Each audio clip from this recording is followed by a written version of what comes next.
This bulletin proudly brought to you in association with Alex Campbell's Menswear.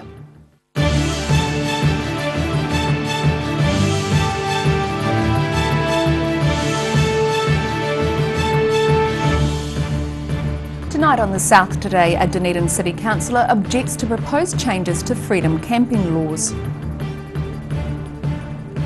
The Kiwi Harvest food distribution scheme has relaunched in Queenstown, supplying those in need. And soft toys get checkups from medical students at a pop-up teddy bear hospital.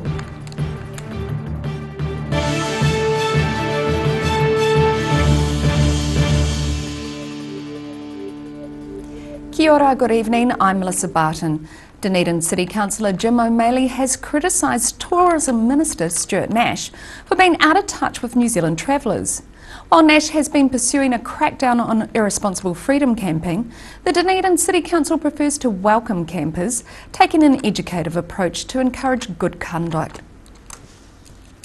I feel like all of our hard work and all the good outcomes that we've achieved have been reversed by a minister who's proven throughout his career, in my opinion, to be a friend of the privileged and the powerful. Dunedin City Councillor Jim OMalley speaks his mind at this week's draft 10-year plan hearings. He says Tourism Minister Stuart Nash's proposed crackdown on irresponsible freedom camping, making it mandatory for campers to use vehicles with self-contained toilets, is out of touch with New Zealand travellers. OMalley says New Zealanders form the third largest group of freedom campers and proposed changes would increase their travel costs. These changes will sweep up everybody, and it appears the minister is only interested in the wealthy and doesn't seem to either realise or care about the average New Zealander. OMalley also says the freedom camping model adopted by the Queenstown Lakes District Council doesn't work and should not be applied to the rest of Otago. Has to be noted here in this thing, not because I want to have a scrap with our neighbours, but because their policy is extremely punitive and it has been very expensive and it has not worked.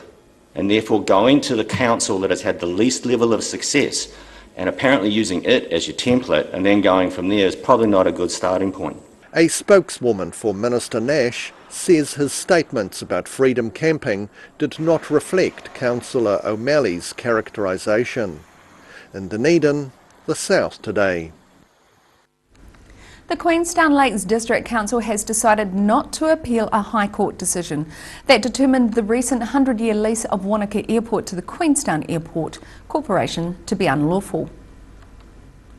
To avoid disruption, the corporation will continue to manage Wanaka Airport in the interim, while the council considers longer-term management options. Wanaka Stakeholders Group says it welcomes the council's decision not to appeal. It says it looks forward to any further lawful consultation about plans to develop Wanaka Airport into a jet-capable destination. A free food distribution organisation which began in Dunedin is expanding its Queenstown operations. Kiwi Harvest operations in Frankton have grown in the 2 to 3 years the group have been distributing food to those in need.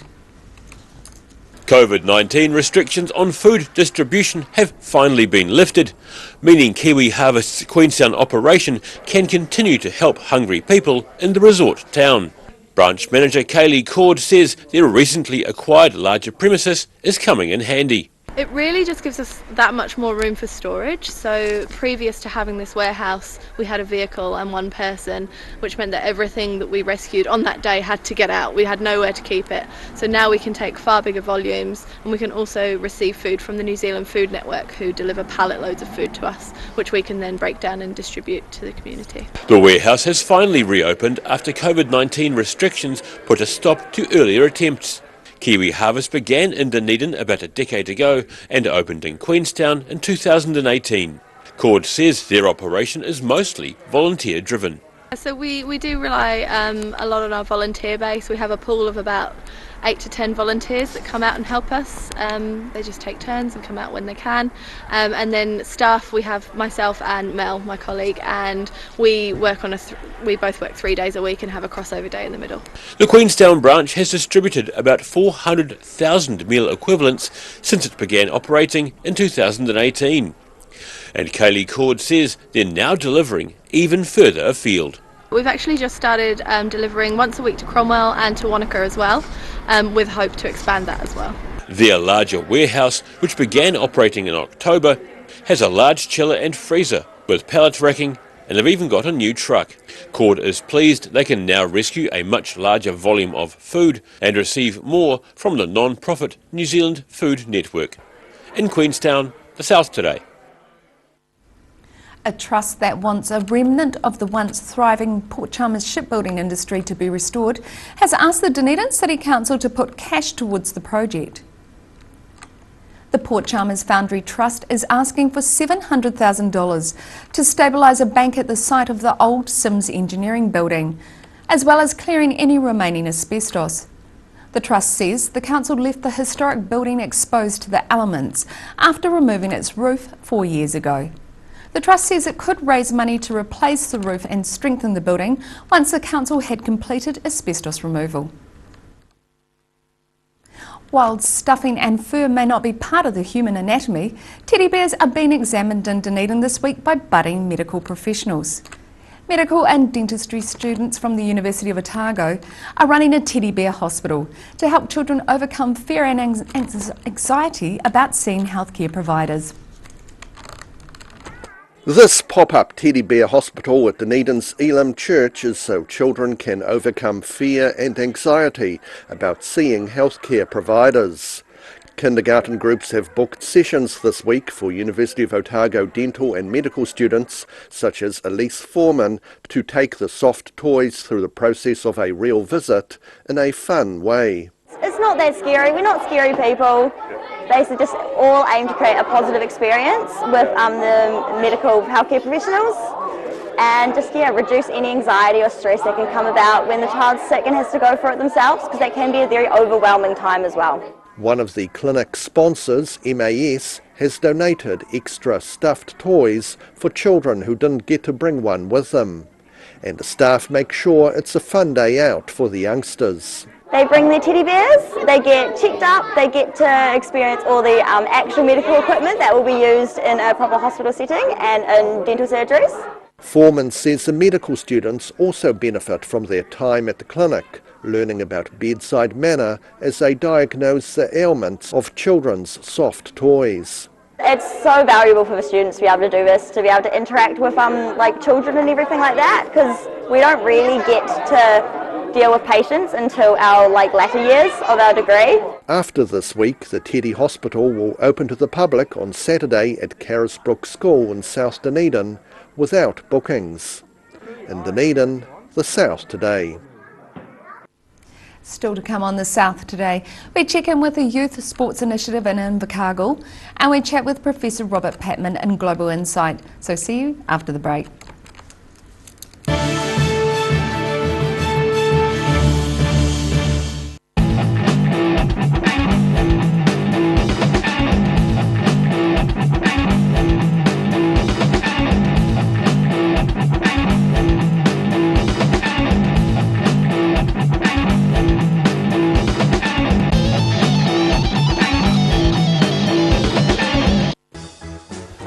Hi, Lindsay here from Alex Campbell Menswear. We've opened another pop-up store in Invercargill. It's for a limited time. We're in D Street, 201, right beside the Lone Star. Come and check us out. We've got some fantastic deals for you. We've got moleskins, we've got every sort of shirt, worn ones, work ones, business, merino knitwear, jeans, trousers, you name it, the list goes on. It's such a big deal. Come and see us. Alex Campbell Menswear, it fits. Alex Campbell Menswear, pop-up store, D Street, Invercargill. If you're at risk of developing melanoma skin cancer, you owe it to yourself to have a mole map. Mole map is coming to your area. Phone today to make an appointment. It could save your life. A poorly maintained heat pump can lose up to 35% of its output. The Mr. Heat Pump Cleaner team are experts. Their specially developed chemical wash is totally biodegradable. Call Mr. Heat Pump Cleaner and get the job done by the professionals.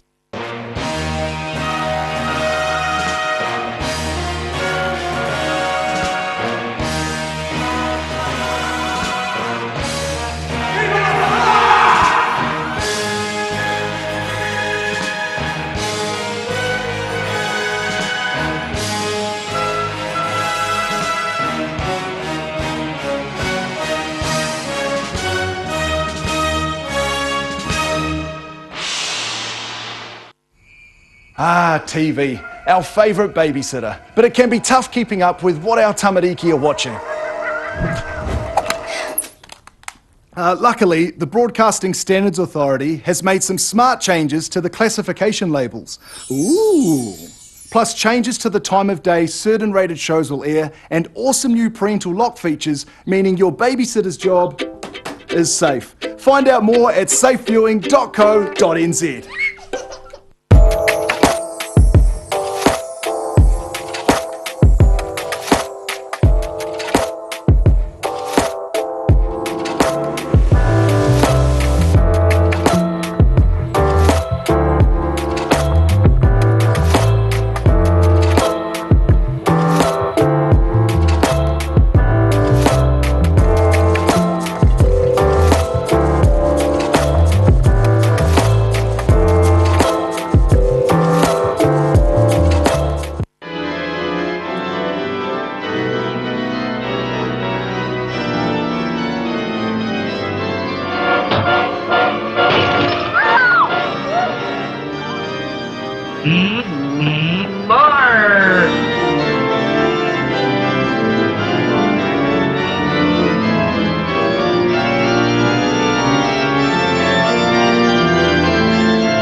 Welcome back. Otago's medium house price has rocketed by more than 58% in the year to April 2021.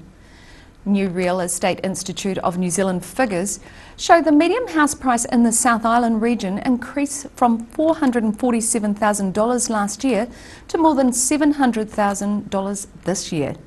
The median price in Dunedin City has reached a record high of more than $621,000, still about half of the record high in the Queenstown Lakes district, which is at $1.2 million. April saw the highest number of residential properties sold across New Zealand in an April month over the last 5 years, with just over 7,000 properties. National house prices are up by 19.1% in the year to April. Southern youths enrolled in alternative education got together yesterday for a day of sports. Number 10 Southland Youth One Stop Shop hosts the Rangatahi Sports Tournament, with about 90 pupils and 40 volunteers taking part. Rangatahi, or young folk, making a fist of trying new sports. So today we have the Rangatahi Sports Tournament, which is Number 10's flagship Youth Week event. We have run it for, this is now the 6th year. We were interrupted last year by COVID, but this is our 6th year that we've run the tournament here at the stadium. Number 10 Southland Youth One Stop Shop Project Coordinator Michelle Reynolds says Stadium Southland are one of the major sponsors of the event, which gives young people the opportunity to try a range of sports. Young people enrolled in alternative education didn't have access to the same sport opportunities that young people in high schools did. So the Rangatahi Sports Tournament was born. So we get a bunch of alternative education students who come and do a round robin tournament of netball, basketball, volleyball, and this year dodgeball, and they compete against each other. The whole purpose of it is fair play and sportsmanship and having a great time. It's part of Youth Week, and she says teams come from various education providers and compete against each other. Reynolds says about 90 students are taking part in the events, some of the participants coming from as far away as Dunedin, but the majority are from around Southland. In Invercargill, the South Today. In today's Global Insight, Professor Robert Patman says the deadly conflict between Israel's military and Palestinian militants is like a supermarket versus a corner shop. The University of Otago International Affairs specialist says while the Palestinians are not without fault, the United States primarily needs to put more pressure on Israel.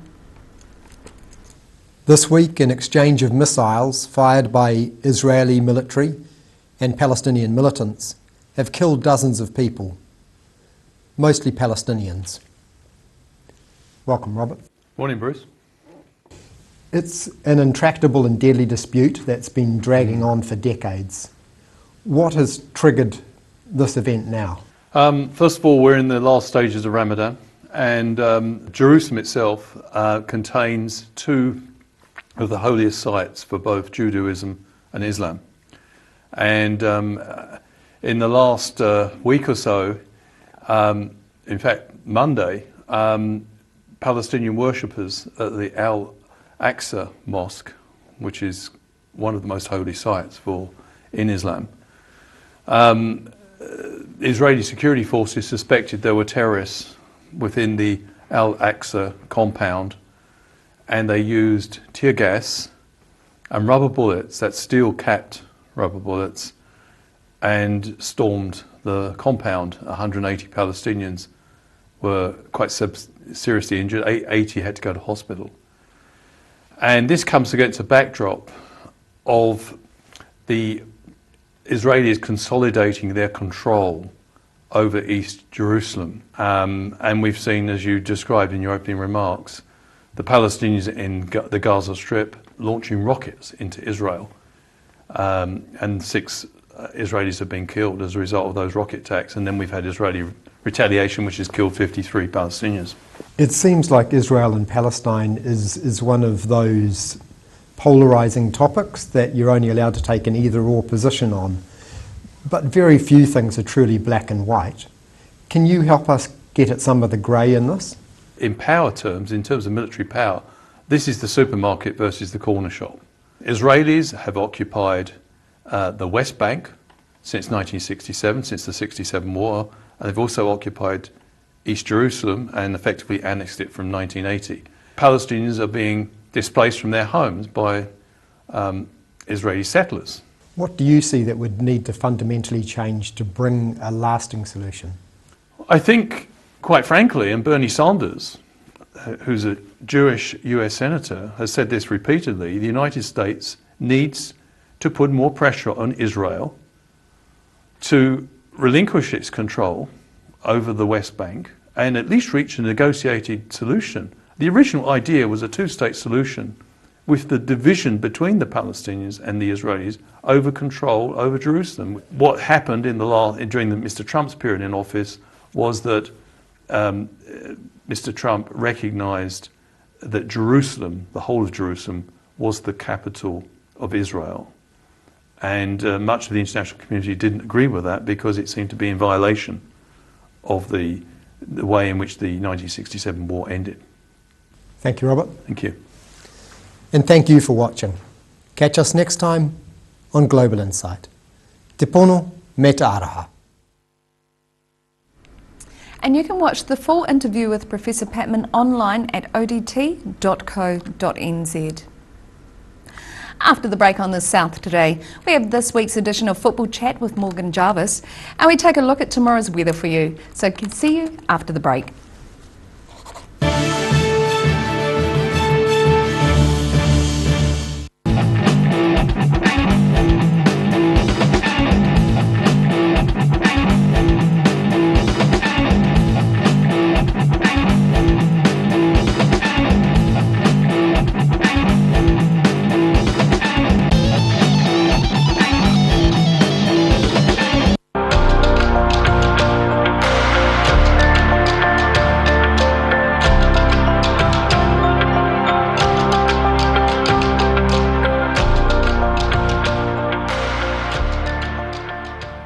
A poorly maintained heat pump can lose up to 35% of its output. The Mr. Heat Pump Cleaner team are experts. Their specially developed chemical wash is totally biodegradable. Call Mr. Heat Pump Cleaner and get the job done by the professionals. If you're at risk of developing melanoma skin cancer, you owe it to yourself to have a mole map.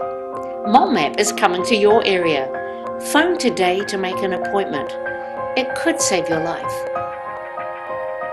MTF Finance can help you turn the key on your next vehicle with a loan made just for you. TCs and lending criteria apply.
Hi, Lindsay here from Alex Campbell Menswear. We've opened another pop-up store in Invercargill. It's for a limited time. We're in D Street, 201, right beside the Lone Star. Come and check us out. We've got some fantastic deals for you. We've got moleskins, we've got every sort of shirt, warm ones, work ones, business, merino knitwear, jeans, trousers, you name it, the list goes on. It's such a big deal. Come and see us. Alex Campbell Menswear, it fits. Alex Campbell Menswear, pop-up store, D Street, Invercargill.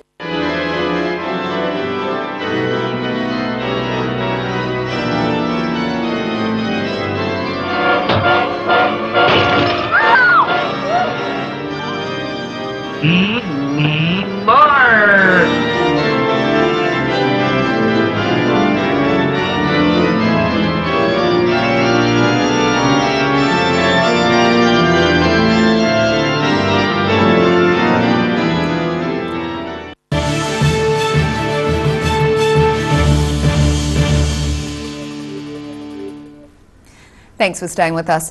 In this week's Football Chat, host Morgan Jarvis is joined by two local players to discuss how their teams have been performing at the start of this year's season. Kia ora and welcome to Football Chat for the week, where we chat about the local men's and women's premiership football. And I'll introduce my guests. We've got Megan OMalley from University and Ollie Peterson from South City Royals.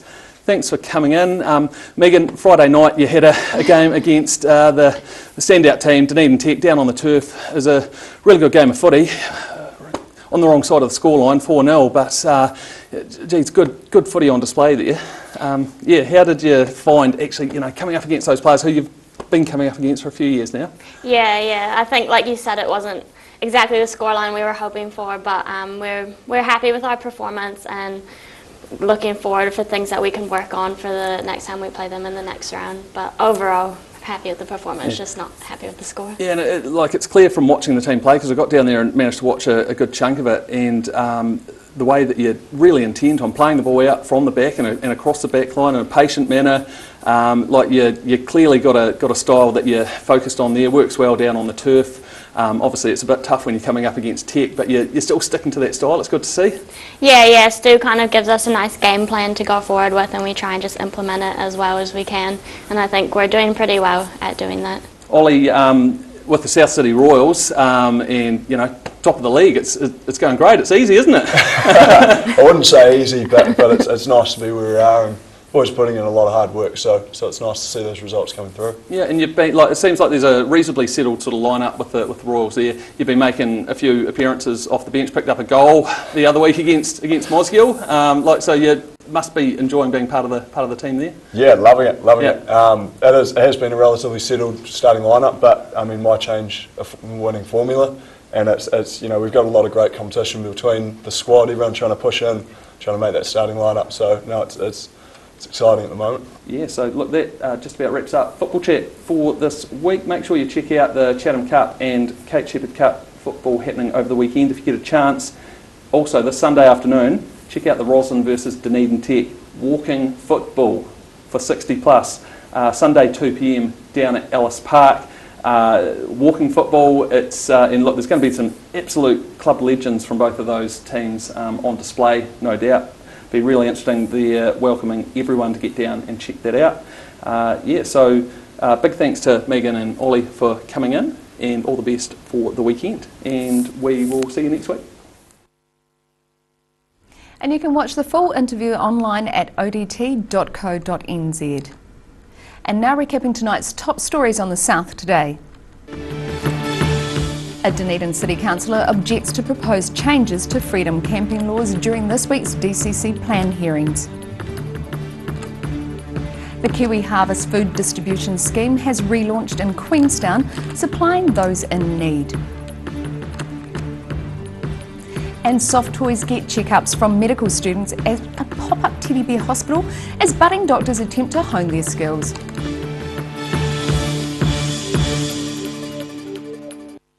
And now look at what's happening in tomorrow's ODT. Welcome Hayden, what have you got for us in tomorrow's paper? Good evening Mel. Well, Countdown obviously still issue number one. It's been a big week there after Monday's horrific events. The supermarket's actually had a soft opening tonight. It has slowly reopened. People are filtering in. And we've talked to Countdown around how it's brought out the best and the worst in people this week. Some some lovely stories of the support being shown to countdown workers, which is really, really nice. So there'll be more on that. We've got a great story about a novel excuse for a teenager missing school. And I'll leave it at that, but it involves a member of Dunedin Wildlife, which is quite interesting. And the Sports Hall of Fame. So we're looking at Christchurch's proposal to build a New Zealand Museum of Sport, basically, and what that might mean for our Sports Hall of Fame at the railway station, getting some feedback on that. So all that and heaps of club rugby and local sport, of course. Friday is Club Rugby Day, so plenty happening, plenty to read about. And so you'll catch all of that in tomorrow's ODT. And now it's time for a look at the weather. Tonight's weather proudly brought to you by OMalley. Beginning with the southern view, autumn colours near Dunedin's railway station.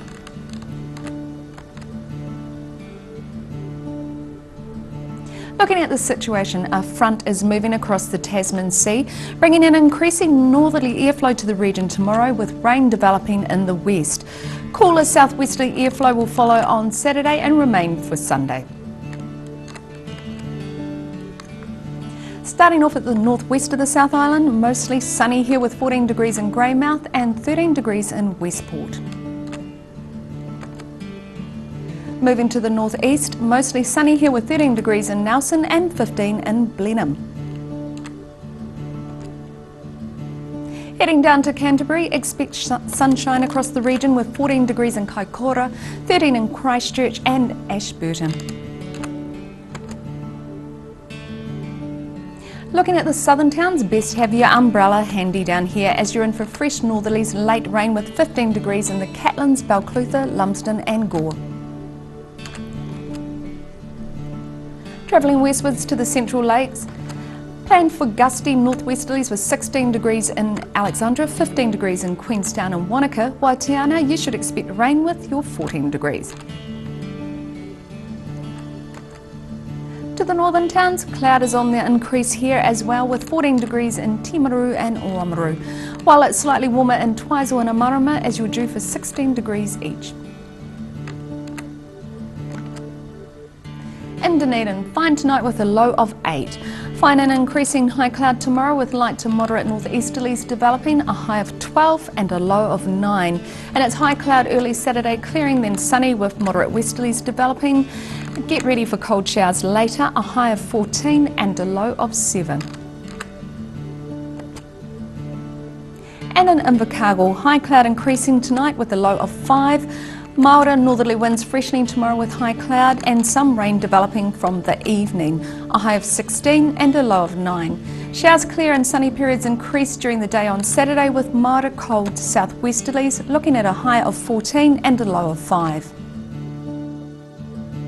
And that's all from the South Today team for this Thursday. For the latest news from the southern region, go online to odt.co.nz and follow Channel 39 on Facebook and YouTube. Ka kite anō.